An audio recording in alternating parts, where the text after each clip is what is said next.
ರೀ ಬುಧವಾರ ನೋಡ್ರಿ ಬ್ಯಾಗ್ ಹಾಕ್ಕೊಂಡು ರೆಡಿ ಆಗೇನಿ. ಯಾಕಂದ್ರೆ ನಿಮ್ಗೆ ಗೊತ್ತಾಗಿರ್ಬೋದು ಆಲ್ರೆಡಿ ಟೈಟಲ್ ನೋಡಿದ ತಕ್ಷಣ. ಶುಕ್ರವಾರ ಹಬ್ಬ ಇರೋದ್ರಿಂದ ಎಲ್ಲ ಐಟಮ್ಸ್ನು ತರೋಣ ಅಂದ್ಕೊಂಡು ಶ್ರೇಷ್ಠ ಜೊತೆ ಹೊಂಟೇನಿ. ಶ್ರೇಷ್ಠ ಕೂಡ ಈಗ ಫ್ರೀನೇ ಅದಾನಲ್ಲ, ಕಾಲೇಜ್ ಕೂಡ ಶುರು ಆಗಿಲ್ಲ. ಬೆಳಗ್ಗೆ 10 ಗಂಟೆಗೆ ಬಿಡ್ಬೇಕಂತ ಅಂದ್ಕೊಂಡಿದ್ವಿ, 10:15 ಆಗೇ ಬಿಡ್ತು.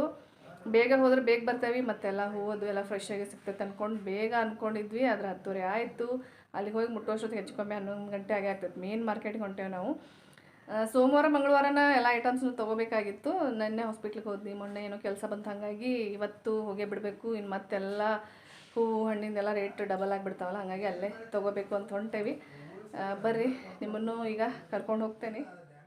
ಹಂಗೆ ಸಿಟಿಗೆ ಹೋದ ತಕ್ಷಣ ನನಗೆ ಮೇನ್ ಬೇಕಾಗಿದ್ದಂದ್ರೆ ನನಗೊಂದು ರಂಗೋಲಿ ಬುಕ್ ಬೇಕಾಗಿತ್ತು.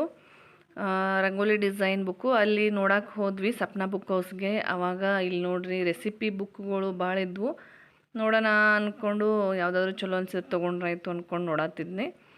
ಎಲ್ಲ ಥರ ಬುಕ್ಸ್ ಇದ್ವು. ಮತ್ತೀಗ ಹೆಚ್ಚಾಗಿ ಯೂಟ್ಯೂಬ್ ಚಾನಲೆಲ್ಲ ಇರೋದ್ರಿಂದ ಯಾರು ಹೆಚ್ಚಾಗಿ ಬುಕ್ಸ್ಗಿಂತ ಶಾರ್ಟಾಗಿ ಯೂಟ್ಯೂಬಲ್ಲೇ ನೋಡೋಕೆ ಇಷ್ಟಪಡ್ತಾರೋ. ನಾನು ಯಾವುದಾದ್ರೂ ಚಲೋ ಅನಿಸಿದ್ರೆ ಬುಕ್ ತೊಗೊಳ್ಳೋಣ ಅಂದ್ಕೊಂಡು ನೋಡತ್ತಿದ್ನಿ. ನೋಡ್ರಿ ಇಲ್ಲಿ ಬೊಂಬಾಟ್ ಭೋಜನ ಬುಕ್ ಕೂಡ ಇತ್ತು. ಮುಂಚೆ ನಾನು ಮದುವೆಯಾಗಿ ಫಸ್ಟ್ ಬಂದಿದ್ನಲ್ಲ, ಅವಾಗ ನಾನು ಏನು ಮಾಡ್ತಿದ್ದೆ ಅಂದರೆ ಈ ಥರ ಬುಕ್ಸ್ ನೋಡಿನೇ ಭಾಳ ಅಡುಗೆ ಮಾಡಿದ್ದೇನೆ.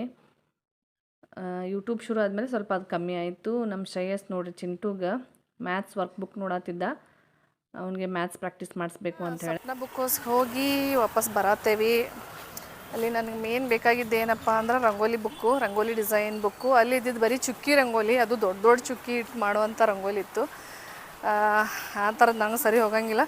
ನನಗೆ ಸಣ್ಣ ಸಣ್ಣದು ಚುಕ್ಕಿ ಇಟ್ಟಿರೋ ರಂಗೋಲಿ ಡಿಸೈನ್ಸು ಮತ್ತು ಈ ಫ್ರೀಯಾಗಿ ತೆಗಿಯುವಂಥ ರಂಗೋಲಿ ಡಿಸೈನ್ಸ್ ಬೇಕಾಗಿತ್ತು.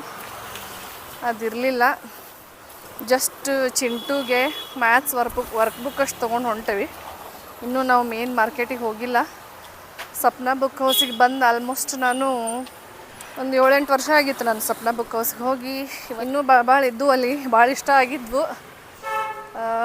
ಎಲ್ಲದಕ್ಕೂ ದುಡ್ಡು ಬೇಕು, ಸಿಕ್ಕಾಪಟ್ಟೆ ಕಾಸ್ಟ್ಲಿನೂ ಇತ್ತು. ಹಾಗಾಗಿ ಮತ್ತೆ ನೋಡೋಣ ಅಂದ್ಕೊಂಡು ಜಸ್ಟ್ ಒಂದು ಮ್ಯಾಥ್ಸ್ ವರ್ಕ್ ಬುಕ್ ತೊಗೊಂಡು ಈಗ ಹೂವು ಮತ್ತು ಎಲ್ಲ ನಮ್ಮದು ಪೂಜಾ ಐಟಮ್ಸ್ ತೊಗೊಳಕ್ಕೆ ಹೊಂಟೇವೆ ನೋಡ್ರಿ. ಈಗ ಶ್ರೇಯಸ್ ಹಿಂದೆ ಬರತ್ತಾನು, ಫಾಲೋ ಮಾಡತ್ತಾನು.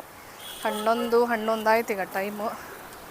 10:15 ಮನೆ ಬಿಟ್ಟಿದ್ವಿ, ಬೇಗ ಮುಗಿಸ್ಕೋಬೇಕು. ಹಾಗೆ ನೋಡ್ರಿಲ್ಲೇ ಲಕ್ಷ್ಮೀ ಸೀರೆ ಓಡಿಸೋ ಟೆನ್ಷನ್ನೇ ಬೇಡ, ಸೀರೆ ಓಡಿಸಿದ ಬೊಂಬೆನೇ ಅದಾವು. ಹಬ್ಬ ಅಂತ ಫುಲ್ ರಶ್ಶು.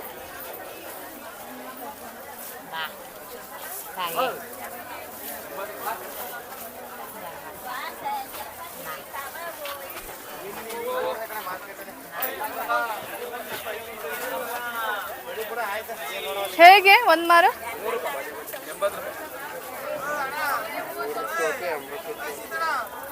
100 ರೂಪಾಯಿದೆ ತಗೋತೇನೆ.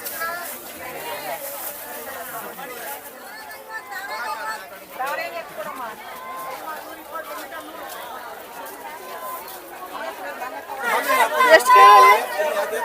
ಅವು ಎಷ್ಟು ಕೇಳಲ್ಲಿ ಲೋಟಸ್? ಹಾಂ, 2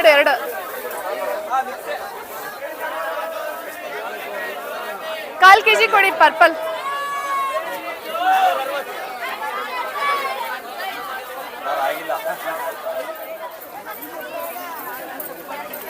ಡ್ಯಾಮೇಜ್ ಇಲ್ಲ ಇರೋದು ನೋಡ್ಕೊಡಿ.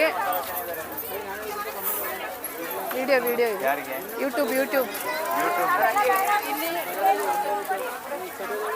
ವಾಪಸ್ ಬರೋಕ್ಕಾಗಲ್ಲ, ನೋಡ್ಕೊಡಿ.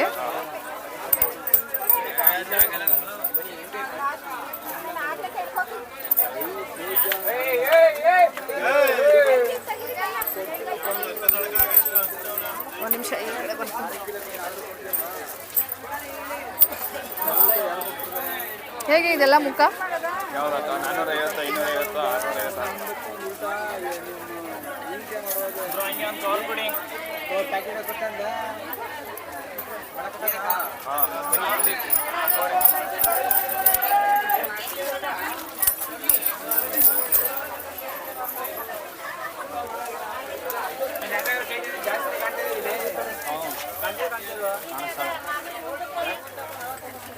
ಇದು ಫುಲ್ ಸೆಟ್ಗೆ ಎಷ್ಟಾಗುತ್ತೆ? 5,500 ರೂಪಾಯಿ. 5,500.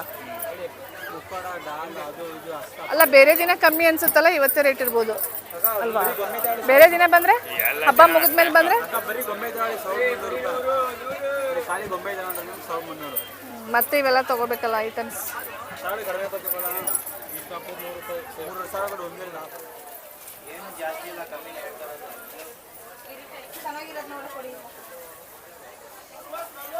ಇದೆಲ್ಲ ರೇಟ್ ಒಂದೇನಾ? 20 ರೂಪಾಯಿನಾ? 30 ರೂಪಾಯಿನಾ ಇದೆಲ್ಲ? ಇದು ಯಾವುದು? ತುಂಬಾ ಚೆನ್ನಾಗಿದೆ, ಯಾರು ತಗೊಂಡಿದ್ದಾರೆ, ನೀವು ತಗೊಂಡಂಗೆ. ಅಲ್ಲ, ಲೋಟಸ್ ಡಿಸೈನ್ ಚೆನ್ನಾಗಿದೆ. ಡಿಸೈನ್ ಇದು, ಅದು ಹಳೇದು ಕಮಲ್.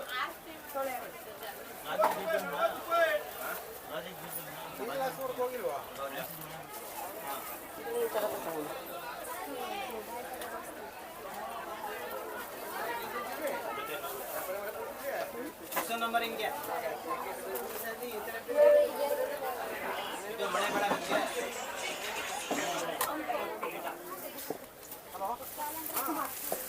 ಹಾಗೆ ಶಾಪಿಂಗ್ ಆಯಿತು, ಮನೆ ಕಡೆ ಹೊಂಟೇವಿ. ಶ್ರೇಯಸ್ ಪಾಪ 2 ಲಗೇಜ್ ಹಿಡ್ಕೊಂಡು ಬರತ್ತಾನೋ ಹಿಂದಿಂದ. ಬೆವ್ರು ಸುರಿದು ಹೋಯ್ತು ನೋಡ್ರಿ. ಈಗ ಎಕ್ಸಿಟ್ ಆಗತ್ತೀವಿ. ಅಲ್ಲಿ ನಿಂತ್ಕೊಳ್ಳೋಕ್ಕೂ ಜಾಗ ಇರಲಿಲ್ಲ, ಉಸಿರಾಡೋಕ್ಕೆ ಜಾಗ ಇರಲಿಲ್ಲ, ಹಂಗಾಗಿಬಿಟ್ಟಿತ್ತು. Welcome back friends. ಟೈಮ್ ಬಂದು ನೋಡ್ರಿ ಈಗ ಪೋಣಿ 2, 12:30 ವಾಪಸ್ ಬರ್ತೇನೆ ಅಂದ್ಕೊಂಡು ಹೋಗಿದ್ದೆ. ಹಾಗಾಗಿ ನಾನು ಅಡುಗೆ ಮಾಡಿರಲಿಲ್ಲ. ನೋಡ್ರಿ ಈಗ ಎಷ್ಟು 2 ಗಂಟೆ ಆಗಕ್ಕೆ ಬಂತು. ಈಗ ಪಟ್ ಅಂತ ಹೇಳಿ ಅನ್ನಕ್ಕೆ ಇಡ್ತೀನಿ. ಸ್ವಲ್ಪ ಸಾಂಬಾರು ಇರ್ತೀನಿ ಎಣ್ಣೆದು, ಹಂಗಾಗಿ ಎಕ್ಸ್ಟ್ರಾ ಏನೂ ಇಲ್ಲ. ನೈಟಿಗೆ ಏನಾದರೂ ಮಾಡ್ಕೊಂಬಿಡ್ಬೇಕು. ಮಾತಾಡೋಕ್ಕೂ ಟೈಮ್ ಇಲ್ಲ ನಿಜವಾಗ್ಲೂ. ಈಗ ಬೇಗ ನಾನು ಅನ್ನಕ್ಕೆ ಇಡಬೇಕು. ಹಂಗೆ ನೋಡ್ರಿ, ಮಾರ್ನಿಂಗ್ ನಾನು ಚಿತ್ರಾನ್ನಕ್ಕೆ ಅಂಥೇಳಿ ಸ್ವಲ್ಪ ಅನ್ನ ಮಾಡಿದ್ನಿ. ಅದ್ರೊಳಗನ ಅಕ್ಕಿ ಸೇರಿಸಿ ಸೇಮ್ ಅನ್ನಕ್ಕೆ ಎಷ್ಟು ನಾವು ನೀರು ಇಡ್ತೀವಲ್ಲ ಅದನ್ನು ಅಷ್ಟೇ ನೀರು ಸೇರಿಸಿ ಮಾಡಿದರೆ ಸೇಮ್ ಫ್ರೆಶ್ಶಾಗಿ ಅನ್ನ ಆಗಿಬಿಡ್ತೈತಿ. ಬೆಳಗ್ಗೆದ್ದು ಆ ಥರ ಅನ್ನ ಉಳಿದಿದ್ದಾಗ ಮಧ್ಯಾಹ್ನ ಮಾಡಬೇಕಾದ್ರೆ ನಾನು ಇದೇ ರೀತಿ ಮಾಡ್ತೇನೆ. ನೀವು ಈ ಮೆಥಡ್ ಮಾಡ್ಬೋದು. ಅಂದ್ರೆ ತಣ್ಣಗಾಗಿರೋ ಅನ್ನ ತಿನ್ನಕ್ಕೆ ಮನಸ್ಸಾಗಂಗಿಲ್ಲ ಯಾರಿಗೇ ಆಗ್ಲಿನು. ಸೊ ನೀವು ಈ ರೀತಿ ಉಳಿದಿರೋ ಅನ್ನದ ಜೊತೆ ಸೇಮ್ ಅಕ್ಕಿ ಮತ್ತು ನೀರನ್ನು ಮಿಕ್ಸ್ ಮಾಡಿದರೆ ಕರೆಕ್ಟಾಗಿ ಪರ್ಫೆಕ್ಟಾಗಿ ಅನ್ನ ಬರ್ತೈತಿ. ಹಂಗೆ ಫ್ರೆಂಡ್ಸ್ ನೋಡ್ರಿ, ಅಡುಗೆಗೆ ಇಟ್ಟೇನೀಗ ಆಲ್ರೆಡಿ ಅನ್ನ ಮಾಡೋಕ್ಕೆ. ಮತ್ತು ನಮ್ಮ ಮನೆಯವರು ಸ್ನಾನಕ್ಕೆ ಹೋಗಿದ್ದಾರು ಜಳಕ ಮಾಡೋಕ್ಕೆ. ಅವ್ರು ಬರೋ ಅಷ್ಟೊತ್ತಿಗೆ ಇದು ಫಸ್ಟ್ ಎಲ್ಲ ಏನೇನು ತಂದ್ರೆ ಅಂತ ತೋರಿಸ್ಬಿಡ್ಬೇಕಂತ ಅಂದ್ಕೊಂಡೇನು. ಮತ್ತು ಭಾಳ ಟೈಮ್ ಹಿಡಿದು ಬಿಡ್ತೈತೆ ಆಮೇಲೆ. ಆದ್ರೆ ಮಧ್ಯಾಹ್ನ ಸ್ವಲ್ಪ ರೆಸ್ಟ್ ಮಾಡ್ಬೇಕು. ಹಾಗಾಗಿ ನೋಡ್ರಿ, ನಾನು ಸೇವಂತಿಗೆ ಹೂವು 1/4 ಕಿಲೋ ಅಂದರೆ 1/4 kg. ಎಷ್ಟಾಯ್ತಂದ್ರೆ ಇದಕ್ಕೆ ಹೆಸರು ರೊಕ್ಕನ ಮರತ್ನಲ್ಲೋ 80 ಏನು 60 ರೂಪಾಯಿಗೆ 1/4 kg. ಇದು ನನ್ನ ಫ್ರೆಂಡ್ ರಜನಿ ಅದಾರಲ್ಲ, ಅವರು ಹೇಳಿದರು. ಹಾಗಾಗಿ ಅವ್ರಿಗೆ 1/4 kg, ನಂಗೆ 1/4 kg 60 ರೂಪಾಯಿದು ಸೇವಂತಿಗೆ ಹೂವು ತೊಗೊಂಡೇನಿ. ನೆಕ್ಸ್ಟು ಅಲ್ಲೇ ಎಂಟ್ರೆನ್ಸ್ ಹೋದ ತಕ್ಷಣ ಫ್ರೆಶ್ಶಾಗಿ ಸೇವಂತಿಗೆ ಹೂ ಇತ್ತು. ಹಾಗಾಗಿ ನಾನು 2 ಮಾರು ಸೇವಂತಿಗೆ ಹೂ ತೊಗೊಂಡೇನಿ. ನೋಡ್ರಿ ಎಷ್ಟು ಫ್ರೆಶ್ ಐತಿ. ಫ್ರಿಜ್ ಒಳಗೆ ಈಗ ಇಡ್ಬೇಕು ಫಸ್ಟ್, ಯಾಕಂದ್ರೆ ಇನ್ನು ಬಾಡಿ ಬಿಡ್ತಾವೆ. ನಾಡಿದ ಮಟ್ಟ ಫ್ರೆಶ್ ಆಗಿರ್ಬೇಕಲ್ಲ. ಹಾಗಾಗಿ 2 ಮಾರಿಗೆ 200 ರೂಪಾಯಿ ಆಯಿತು. ಅದಾದಮೇಲೆ ಲಾಸ್ಟ್ ಇಯರ್ ತೊಗೊಂಡಿದ್ವಿ ನಾನು ರಜನಿ. ಹೋದ ಸಾರಿ ಶಾಪಿಂಗ್ ಹೋಗಿದ್ವಿ ವರಮಹಾಲಕ್ಷ್ಮಿ ಹಬ್ಬಕ್ಕೆ. ಈ ಸಾರಿ ಅವ್ರು ಬರಲಿಲ್ಲ. ಹಾಗಾಗಿ ರಜನಿ ಹೇಳಿದರು ನನಗೂ ತೊಗೊಂಡು ಬಾ ಅಂತ. ಹಾಗಾಗಿ ನೋಡ್ರಿ, ಈ ಕಲರ ಭಾಳ ಚಂದ ಎದ್ದು ಕಂಡಿದ್ದು. ಹಾಗಾಗಿ ಹೋದ ವರ್ಷ 80 ರೂಪಾಯಿ. ಇದಕ್ಕೂ 1/4 kgಗೆ 80, ಇದಕ್ಕೂ 1/4 kg ಅಂದರೆ 1/4 kgಗೆ 80 ರೂಪಾಯಿ ಕೊಟ್ಟು ತೊಗೊಂಡ್ವಿ. ಭಾಳ ರಶ್ಶು. ಅಲ್ಲಿ ಏನು ಚಲೋ ಐತಿ ಏನಿಲ್ಲ, ಏನು ನೋಡೋಕ್ಕೂ ಟೈಮ್ ಇಲ್ಲ ನೋಡ್ರಿ. ಎಲ್ಲ ಒಂಥರ ನೋಡ್ರಿ, ಈ ಥರ ಎಲ್ಲ ಮೋಸ ಮಾಡ್ತಾರೋ ಹೆಂಗೆ ಕೊಟ್ಟಾರ್ದು. ಅಲ್ಲೊಂದು ಇಲ್ಲೊಂದು ಎಲ್ಲ ಥರ ಮಿಕ್ಸ್ ಮಾಡಿಕೊಟ್ಟಾರೋ. ಈ ಹಬ್ಬದೊಳಗೆ ಎಲ್ಲ ರಶ್ಶು, ಯಾವುದು ಏನು ಆರ್ಸಾಕು ಬಿಡಂಗಿಲ್ಲ. ಈ ಥರ ಡ್ಯಾಮೇಜು ಈ ಥರ. ಇದು 1/4 kg ತೊಗೊಂಡೇನಿ. ಈ ಕಲರು. ನೆಕ್ಸ್ಟು ತಾವರೆ ಲೋಟಸ್ ತೊಗೊಂಡೇನಿ. 40 ರೂಪಾಯಿಗೆ 1, 80 ರೂಪಾಯಿ ನೋಡ್ರಿ 2ಕ್ಕೆ. ಗದ್ಲೊಳಗೆ ಏನು ಮಾಡಬೇಕು, ಏನು ತೊಗೊಳತ್ತನ ಅನ್ನೋದು ಅಷ್ಟು ಇದಾಗತ್ತಿತ್ತು. ಒಂದು ಕಡೆ ಅಂತೂ ಈ ಸೇವಂತಿಗೆ ಹೂ 2 ಕವರ್ ತೊಗೊಂಡೇನಿ. ಒಂದನ್ನು ತೊಗೊಂಡೇನಿ, ಇನ್ನೊಂದು ಕವರ್ ಅಲ್ಲೇ ಬಿಟ್ಟು ಬಂದೇನಿ. ಮತ್ತು ರೊಕ್ಕ ಮಾತ್ರ ಪೂರ್ತಿ ಕೊಟ್ಟಿದ್ನಿ. ಆಮೇಲೆ ಮುಂದೆ ಹೋಗ್ತಾ ಯಾವ್ಯಾವ ಕವರ್ ಅದಾವ ಅಂತ ನೋಡ್ತೇನೆ, ಒಂದು ಕವರ್ ಮಿಸ್ಸಿಂಗ್. ಮತ್ತು ಅಲ್ಲೇ ಹೋದ್ನಿ, ಅವ್ರ ಕವರ್ ಅಲ್ಲೇ ತೆಗೆದಿಟ್ಟಿದ್ರು. ನೆಕ್ಸ್ಟು 60 ರೂಪಾಯಿ ನೋಡ್ರಿದ್ದು ಗುಲಾಬಿ ಹೂ, ಬಿಡಿ ಗುಲಾಬಿ ಹೂವು ಎಲ್ಲ ಮಿಕ್ಸ್ ಚಲೋ ಅದು ಇದು ಎಲ್ಲ ಸೇರಿ ಮಿಕ್ಸ್ ಮಾಡಿರ್ತಾರೋ ಏನು ಉಸಿರಾಡಕ್ಕೆ ಆಗ್ತಿರಂಗಿಲ್ಲ, ಹಂಗೆ ರಶ್ ಇತ್ತು. ಹಾಗಾಗಿ ಏನು ಅಷ್ಟು ಡಿಟೇಲಾಗಿ ಒಟ್ಟು ನೋಡೋಕ್ಕಾಗಲಿಲ್ಲ ಅಂದ್ರೂ ಆದಷ್ಟು ನೋಡ್ಕೊಂಡು ತೊಗೊಂಡು ಬಂದೇನಿ. ಮತ್ತು 60 ಎಲೆ ಅದಾವೆ ನೋಡ್ರಿ, ಇವು 90 ರೂಪಾಯಿ ವೀಳ್ಯದೆಲೆ. ಇನ್ನೂ ಎಕ್ಸ್ಟ್ರಾ ಏನಾದರೂ ಬೇಕಾದ್ರೆ ಒಂದು 10-20 ಇಲ್ಲೇ ತರಿಸಿದ್ರೆ ಆಯ್ತು ಅಂದ್ಕೊಂಡೇನು. ಹೋದ ವರ್ಷ ಅಂತೂ ಒಂದು 20-30 ವೀಳ್ಯದೆಲೆ ವೇಸ್ಟ್ ಆಯ್ತು, ಹಾಗಾಗಿ ಜಾಸ್ತಿ ತರಿಸ್ಲಿಲ್ಲ. ಮತ್ತು ಮಲ್ಲಿಗೆ ಹೂವು ನೋಡ್ರಿ, ಒಂದು ಮೊಳಕ್ಕೆ 100 ರೂಪಾಯಿ ನೋಡ್ರಿ. ನನಗೆ ಮತ್ತು ರಜನಿಗೆ ತೊಗೊಂಡೇನಿ ಒಂದೊಂದು ಮೊಳ. ಹೋಗೋಕ್ಕಂತೂ ಆಗಲಿಲ್ಲ ನೋಡ್ರಿ. ಅಲ್ಲಿ ಆಲ್ರೆಡಿ ನಾನು ತರಕಾರಿ ಇಟ್ಟೇನಿ, ಒಂದು ಬ್ಯಾಗ್ ತರಕಾರಿನ ಐತಿ. ಹಬ್ಬದ ದಿವಸ ನುಗ್ಗೆಕಾಯಿ ಸಾಂಬಾರದು ಮಾಡ್ಬೇಕು ಅಂದ್ಕೊಂಡು ನುಗ್ಗೆಕಾಯಿ ಅದು ತೊಗೊಂಡೇನಿ. ಕರಿಬೇವು ಕೊತ್ತಂಬರಿ ಎಲ್ಲ ಫ್ರೆಶ್ ಆಗಿತ್ತು. ಆಮೇಲೆ ಇನ್ನೊಂದು ಏನಂದ್ರೆ ಮೇನು ಲಕ್ಷ್ಮಿಗೆ ಮಲ್ಲಿಗೆ ಹೂವಿನ ಮಾಲೆ. ಈಗ ನಾವು ನಾಳೆ ನಾಡಿದ್ದು ತೊಗೊಳಕ್ಕೆ ಹೋದ್ರೆ ಇದು ಹಾರ, ಮಲ್ಲಿಗೆ ಹೂವಿನ ಹಾರ 300-400 ರೂಪಾಯಿ ಆಗ್ತೈತೆ. ನಮ್ಮ ಮನೆಯವ್ರು ಹೇಳ್ತಿರ್ತಾರೋ. ಅಲ್ಲಿ ಹೋದ ತಕ್ಷಣ ಚಂದ ಅನ್ನಿಸ್ತು, ಫ್ರೆಶ್ ಅದಾವೆ ಹೂವು, ಹಾಗಾಗಿ ತೊಗೊಂಡು ಇಟ್ಕೊಂಡ್ಬಿಟ್ನಿ. ಇದು ನಾನು ಶುಕ್ರವಾರ ಹಬ್ಬದ ದಿವಸ ಹಾಕ್ತೇನಲ್ಲ, ಅವಾಗ ನಿಮ್ಗೆ ಗೊತ್ತಾಗ್ತೈತಿ. ಫ್ರಿಜ್ ಒಳಗೆ ಇಡಬೇಕು, ಎಲ್ಲ ಬಾಳ್ಬಿಡ್ತಾವೆ. ನೆಕ್ಸ್ಟು ಏನಪ್ಪ ಅಂದ್ರೆ ಪ್ರತಿ ವರ್ಷ ನಾನು ವರಮಹಾಲಕ್ಷ್ಮಿ ಹಬ್ಬಕ್ಕೆ ಎಲೆ ಅಡಿಕೆ ಉಡಿ ತುಂಬೋ ಸಾಮಾನು ಜೊತೆ ಒಂದು ಕಾಯಿ ಕೊಡ್ತಿದ್ದೆ ಯಾವಾಗಲೂ. ಈ ವರ್ಷ ಕಾಯಿ ಬದಲು ಒಂದು ಏನಾದರೂ ಗಿಫ್ಟ್ ಕೊಡ್ಬೇಕಂತ ಭಾಳ ಆಸೆ ಇತ್ತು. ಹಾಗಾಗಿ ನೋಡ್ರಿ ಈ ಥರದ್ದು ತೊಗೊಂಡೇನಿ. 30 ರೂಪೀಸ್ ಹೇಳಿದರು, ಸ್ವಲ್ಪ ಕಡಿಮೆ ಮಾಡಿ ಕೊಟ್ಟರು ಒಂದೊಂದಕ್ಕೆ. ಇದ್ರೊಳಗನ ಎಲೆ ಅಡಿಕೆ ಬಾಳೆಹಣ್ಣು ಎಲ್ಲ ಉಡಿ ತುಂಬ ಸಾಮಾನು ಹಾಕಿ ಕೊಡ್ಬೋದು, ಚಂದ ಅನಿಸ್ತದೆ. ನಂಗೆ ಭಾಳ ಇಷ್ಟ. 20 ಪೀಸ್ ತೊಗೊಂಡೇನಿ, ಅಂದರೆ ನೆನಪಿಗೆ ಉಳಿತೈತಿ ನಾವು ಕೊಟ್ಟಿರೋದು. ಆಮೇಲೆ ಇದು ಫುಲ್ 20 ಪೀಸ್ ಇರಲಿಲ್ಲ, ಇದೇ ಶೇಪ್ ಒಳಗೆ.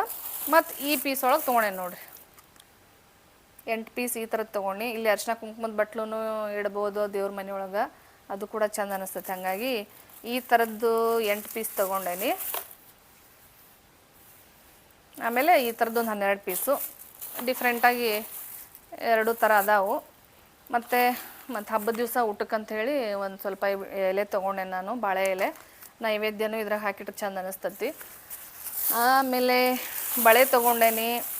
ಎಷ್ಟು ತೊಗೋಬೇಕು ಏನು ಅನ್ನೋದು ಲೆಕ್ಕಾಚಾರ ಹಾಕ್ಕೊಂಡು ಹೋಗಿರಲಿಲ್ಲ, ಹಾಗಾಗಿ ಕನ್ಫ್ಯೂಸ್ ಆಗಕ್ಕೆ ಶುರು ಆಯಿತು. ಹೋದ ವರ್ಷ ಭಾಳ ತೊಗೊಂಡಿದ್ದೆ, ಹಾಗಾಗಿ ಸ್ವಲ್ಪ ಉಳದೇ ಬಿಟ್ಟಿದ್ದು. ಹಾಗಾಗಿ 5 ಡಜನ್ ಬಳೆ ತೊಗೊಂಡೇನಿ. ಅದರೊಳಗೆ ನೋಡ್ರಿಲ್ಲೇ ಗ್ರೀನು 3 ಡಜನ್ನು, 2 ಡಜನ್ನು ಕೆಂಪು ಕಲರು, 20 ರೂಪಾಯಿಗೆ ಡಜನ್. ಫಸ್ಟ್ 30 ಹೇಳಿದ್ರು ಅವರು. ನಾನೇನೋ ಒಂದು ಅಂದಾಜು ಮೇಲೆ ಕೊಡ್ತಾರೋ ಇಲ್ಲೋ ಅಂತ ಕೇಳಿದ್ನಿ.